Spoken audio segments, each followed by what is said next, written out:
Palembang people. Palembang people. You see, Dalam konferensi pers yang diadakan di Hotel Aston, Kamis sore 18 Agustus 2016, penyanyi religi yang tinggal di Swedia, Maher Zain, untuk kedua kalinya kembali menghibur penggemar di Palembang dalam konser tunggal yang bertajuk One Indonesia Tour. Konser yang akan diadakan di Hotel Aston Palembang pada Jumat 19 Agustus 2016 ini, Maher Zain akan menampilkan konser yang berbeda, di mana Maher Zain akan perform dengan konsep dekat dengan penonton. Dalam konsernya ini, fans akan bisa tanya jawab dan lebih santai. Setelah konser, kemudian dilanjutkan dengan meet and greet.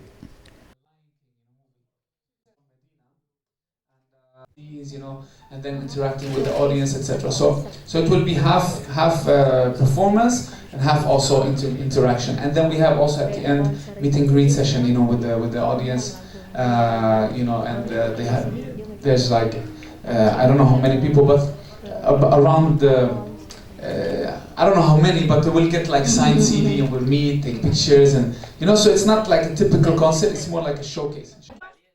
Pada konsernya ini, Maher Zain akan membawakan sekitar 10 lagu, baik lagu-lagu dari album barunya One maupun lagu-lagu dari 2 album sebelumnya, Thank You Allah dan Forgive Me.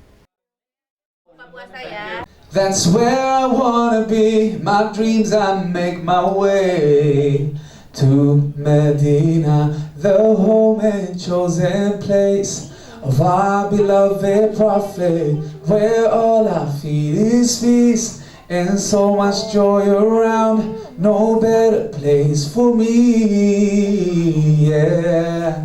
Medina, Faisal Ariantara, Sriwijaya TV. Medina, Medina, Medina to Nabi.